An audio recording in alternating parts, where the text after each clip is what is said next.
그리고 반대로 뒤쪽으로 이렇게 당겨주면서 견갑골 주변의 근육을 강화시키고 힘줄의 어떤 부족한 부분을 근육으로 강화시켜주는 그런 역할을 할 수 있겠습니다.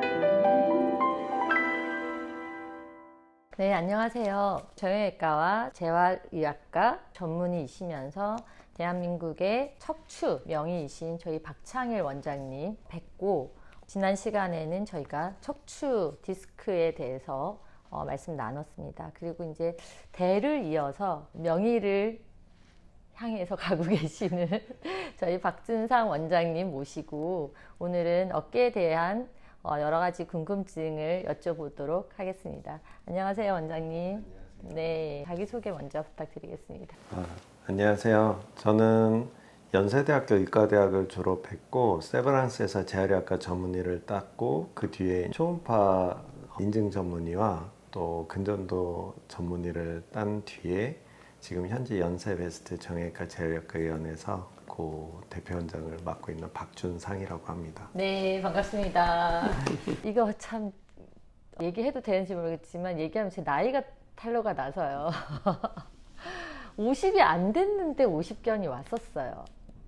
어느 날 이렇게 갑자기 딱 돌아눕는데 그 말로 표현할 수 없는 통증 때문에 굉장히 힘들었었거든요. 50견과 그 다음에 회전근개 파열? 네. 이게 약간 증상이 비슷한가 봐요. 대표적인 두 가지 질환인데요. 네. 환자분들이 오실 때 이제 많이들 혼란스러워 하시는 부분이기도 합니다. 어깨를 움직이는 회전근개라고 하는 힘줄이 4개가 있습니다. 그 힘줄들의 손상이 있을 때 회전근개 파열이라고 하고, 오십견은 뭐 간단히 말씀드리면 어깨가 굳는 거. 그래서 가동 범위 제한들이 생기면서 통증도 같이 올라오는 게 오십견이라고 하는 질환입니다. 기본적으로 우리가 쉽게 집에서 이제 자가 진단으로 간단히 보통 알려져 있는 게, 수동적으로 들 때 이 가동 범위가 잘 안 나오면은 오십견이라고 하고, 능동적으로 팔을 들어 올릴 때 통증으로 이 들어 올리기가 힘들거나 잘 안 들어지면은 회전근개 파열이라고 많이 알려져 있어요. 조금 어려운데 일상생활에서 어떻게 이제 예를 한마디로 들어서 손을 뻗을 때 네. 그냥 일반적으로 손을 이렇게 올리면서 통증이 생기는 거를 우리가 회전근개 파열이라고 보통 보고, 가동 범위가 끝까지 갔을 때 그때 이게 굳어가지고 통증이 유발되는 걸 오십견이라고 일반적으로 보는데, 사실 이거는 그냥 단순하게 설명하려다 보니까 그렇지 실제로는 이것만 갖고 진단하면 좀 함정이 있습니다. 그래서 처음에 이런 증상들이 통증이 있을 때는 어느 정도 짐작을 집에서 해볼 수는 있겠지만, 이제 가까운 그 병원에 찾아서 전문의 진단을 정확하게 받고 그 각 정확한 진단 하에 치료 계획을 세우는 게 가장 중요합니다. 저희가 50견이라고 하는 게 50 정도가 되면 네, 자연스럽게 찾아오는 질환이 맞을까요? 예, 뭐 모든 분들이 다 오십견에 걸리는 건 아닌데요. 아무래도 50대 유병률이 높다 보니까 별명처럼 오십견이라고 불리게 됐습니다. 근데 실제로는 요즘에 뭐 외상이거나 아니면 당뇨가 있으신 분들, 이런 분들도 오십견의 유병률이 많이 올라가거든요. 그러니까 뭐 30, 40대 분들도 오십견으로 오신 분들이 많이 계십니다. 그리고 반대로 한 7, 80대 어르신들도 오십견이 있으신 분들이 아주 많으세요. 오십견을 설명을 드리면 이제 많이 놀라시죠. 이 나이에 내가 다시 오십견이냐 이러시는데, 꼭 50대만 걸리는 게 아니라 누구에게나 올 수 있는 질환이라고 보시면 됩니다. 오십견이 초기에는 사실 잘 눈치를 못 채요. 왜냐면은 가동 범위가 대부분 잘 나오거든요.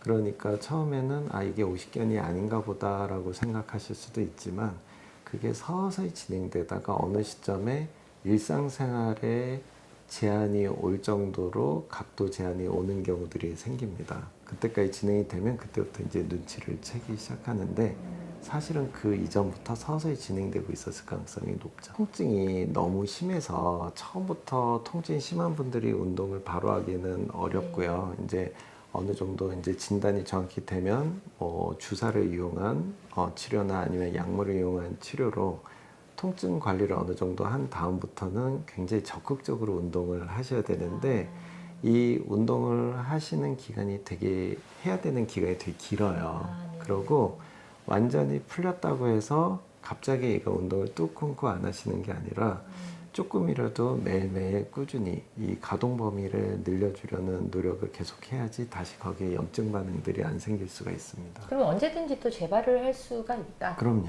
네. 예, 그래서 실제로 환자분들 중에도 재발돼서 또 오시는 분들이 계세요. 그래서 그럴 때는 이제 조금 더 그런 부분에 있어서 신경 쓰실 수 있게 또 안내를 해드리죠. 회전근개 파열, 이게 사실 파열 이러면 굉장히 큰일이 생긴 것 같은데 비수술 치료가 가능하다 이렇게 보면 될 것 같고, 비수술적인 치료의 기준을 어떻게 봐야 될까요? 조금씩 나이 들면서 퇴행성 변화로 서서히 진행된, 그리고 활동성이 그렇게 많지 않은 상태에서의 회전근개 파열 같은 경우는 무조건 수술하지는 않습니다. 오히려 그런 분들은 비수술적 치료로 좋아지는 경우들이 굉장히 많아요. 근데 여기서는 이제 기준이 있죠. 그래서 첫 번째는 외상성으로 급성으로 파열됐을 경우, 근데 완전 파열이 됐다, 그런 경우에는 더 시간 늦추지 않고 바로 수술을 하게 됩니다. 그래서 그거 역시 또 진단이 굉장히 중요한 거고요. 또 하나는 이제 너무 광범위한 파열, 이런 경우는 우리가 나머지 어떤 강화 운동이나 다른 재활로 하는 데는 한계가 있기 때문에 이거는 수술적 치료에 도움을 받아야 하는 부분입니다.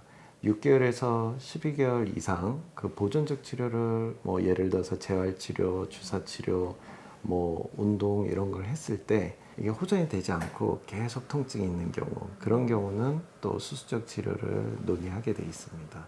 그래서 그런 기준에 해당하지 않는 분들은 가능하면 보존적 치료로 최선을 다 해보고, 그런 게 이제 진행이 더 안 되게 막아주는 여러 가지 운동들도 같이 하면서 치료를 하게 돼 있습니다. 저희가 수술 후의 재발 방지를 위해서 재활 운동법에 대해서 원장님이 좀 소개를 해주시면 도움이 될 것 같습니다. 첫 번째가 재발 방지를 위해서는 나쁜 거를 안 하는 게 일단 더 중요하고요. 그 다음에 이제 재활 운동에 대해서는 뭐 여러 가지가 있지만 그중에 바로 집에서 해보실 수 있는 거는 그 탄력 밴드, 약한 탄성의 밴드를 이용해서 그 문고리에 이렇게 걸어 놓고 팔꿈치는 몸통에 붙여 놓고 한쪽은 안쪽으로 한 번은 이렇게 당기면서 3초에서 5초 정도 버텨주시고 다시 풀고. 이건 50견에도 해당이 되는 건가요? 50견은 주로 가동 범위를 늘리는 거기 때문에 네네. 이거는 오히려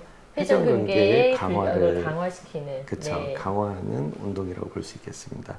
그리고 반대쪽으로도 해놓고 외회전시켜서 요 동작들을 반복하고, 그리고 반대로 뒤쪽으로 이렇게 당겨주면서 견갑골 주변의 근육을 강화시키고, 이러면서 회전근개 운동들을 하면서 힘줄의 어떤 부족한 부분을 근육으로 강화시켜주는 그런 역할을 할 수 있겠습니다. 당뇨 환자분들이 워낙 오십견 재발들을 잘 하시는데 그때마다 그 오십견 치료에만 집중을 하시면은 계속 반복적으로 그 치료를 하게 되시는 경우들이 많이 있고, 또 재발도 워낙 잘 되시고 이러는데, 그래서 당뇨를 같이 컨트롤하면서 치료하는 게 제일 중요하겠습니다. 네, 요즘 70대 고령 환자분들도 어깨 통증을 호소하는 분들이 많은 걸로 알고 있는데 그분들의 질환의 약간 특징 그리고 치료법이 또 따로 있을까요? 기본적으로 이제 퇴행성 변화들이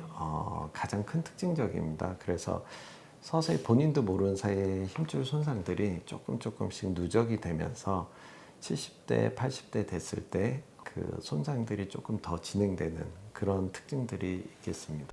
그분들은 그러면 이제 조금 아프지만 아유 그냥 참으면 또 없어지겠지 이러고 계속 그냥 지내시다가 어느 날 빡 이렇게 오시는 건가요? 그렇죠. 그게 기본적으로는 통증이 아주 심하지 않아도 손상이 조금씩 진행되면은 아주 약간의 불편감 정도가 계속 되는 경우들이 많이 있으세요. 그러면은 이제 나는 크게 불편하진 않는데라고 하셨는데 안을 들여다보면은 힘줄이 안 남아 있으신 분들도 계시고, 그래서 나는 통증은 없는데 팔은 잘 안 올라가 이런 분들도 계시고, 근데 그런 게 일반적으로 큰 손상이 있어서 그런 경우가 아니라 서서히 퇴행성 변화가 진행이 돼서 그렇게 되는 경우들이 많이 있습니다. 그리고 사실 70대도 요즘은 뭐 거의 나이가 많으신 축에도 안 드니까 그래서 통증을 저는 개인적으로는 적극적으로 좀 해결을 하시는 게 네. 도움이 되실 거라고 보고 얼마든지 또 편하게 지내실 수가 있거든요. 네. 그래서 그런 통증이 있을 때는 참지 마시고 바로바로 병원에 가셔서 정확히 진단 받으신 게 제일 좋습니다. 박찬 원장님하고 또 저희 박준상 원장님이 허리 디스크와 어깨 통증에 대해서 말씀 주셔서 아마 굉장히 많은 도움이 됐을 거라고 생각을 합니다. 긴 시간 감사드리고요. 마무리 한번 해주시면 좋을 것 같습니다. 세상에서 통증이 없으면은 세상이 행복합니다. 근데 통증이 있으면 우울하고 세상이 어두워 보이고 짜증나고 그렇죠. 그래서 그 통증은 참으면 안 됩니다. 통증은 참을 만한 그런 게 아니라 치료해야 될 질병으로 우리는 생각하고 치료를 해드립니다. 그래서 통증은 반드시 치료하고 즐겁게 사시기 바라겠습니다. 네, 이만 마치도록 하겠습니다. 감사합니다. 감사합니다. 감사합니다.